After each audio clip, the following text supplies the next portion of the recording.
میں نے ساتھیوں سے بھی یہی کہا، میں نے کہا بھئی جتنا ہو سکے یہاں آپ آئیں اور درود شریف پڑھیں، وقت کو قیمتی بنائیں، آداب کی بھرپور رعایت ہو، بے شک موبائل سے دور رہیں، ہر زاویے کی تصویر مدینہ طیبہ کی آپ کو گھر بیٹھے مل جائے گی، ایسا ہی ہائی کوالٹی کی۔ جی لہذا جب ایک ایک پلر کی تصویر موجود ہے جی تو میں یہ تصویریں کھینچ کر اپنا وقت ضائع کیوں کروں؟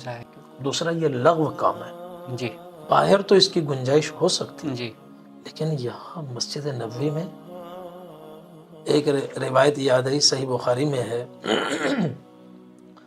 حضرت صاحب بن یزید رضی اللہ عنہ فرماتے ہیں کہ میں مسجد نبوی میں بیٹھا اونگھ رہا تھا، تو بیٹھے بیٹھے اونگھ آ جاتی ہے، جی تو کسی صاحب نے مجھے میری طرف کنکری پھینکی مجھے اٹھانے کے لیے، متوجہ کرنے کے لیے۔ اب وہ صاحب آواز بھی دے سکتے تھے، آواز نہیں دی، کنکری پھینکی، تو میری آنکھ ایسے کھلی، میں نے دیکھا تو سامنے حضرت عمر رضی اللہ عنہ کھڑے ہوئے تھے، امیر المومنین، اشارے سے بلایا، میں قریب گیا، فرمایا وہ سامنے دو آدمی اونچی آواز میں باتیں کر رہے ہیں، انہیں پکڑ کر میرے پاس لاؤ۔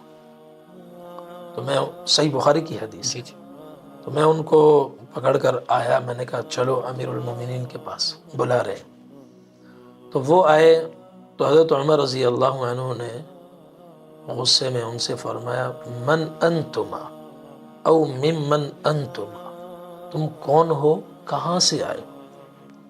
انہوں نے کہا کہ ہم طائف سے آئے۔ حضرت عمر رضی اللہ عنہ نے فرمایا تمہاری قسمت اچھی ہے کہ تم مدینے میں نہیں ہو، باہر سے ہو، باہر والوں کو آداب کا نہیں پتہ ہوتا۔ لو کنتما من اہل المدینہ لأوجعتکما ترفعان اصواتکما فی مسجد رسول اللہ، اگر تم مدینے کے رہنے والے ہوتے تو تم دیکھتے میں مار مار کر تمہاری شکلیں بگاڑ دیتا۔ تمہیں شرم نہیں آتی اللہ کے رسول کی مسجد میں کھڑے ہو کر اونچی آواز میں باتیں کر رہے؟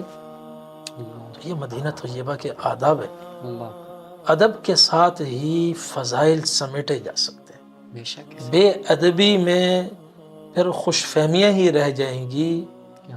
خطرہ ہے کہ ہم فتویٰ نہیں لگاتے کسی پر اس کے عمل ضائع ہو گئے، لیکن خطرہ تو ہے، خطرہ ہے۔ اگر وہ اپنے دل سے کوئی سوال کرے تو اس کو آٹومیٹک وہی جواب مل جائے گا جو آپ بات کر رہے ہیں۔ اگر کوئی اپنے دل سے پوچھے کہ واقعی میں وہاں پہ ادب کے ساتھ حاضری پیش کر کے آیا ہوں، تو وہ خود بخود اس کو جواب مل جائے گا۔ اگر کوئی اپنی اصلاح کرنا چاہے تو، نہ کرنے والے تو پھر اللہ معاف فرمائے، اللہ تعالیٰ ان کو ہدایت دے، دعا کر سکتے ہیں۔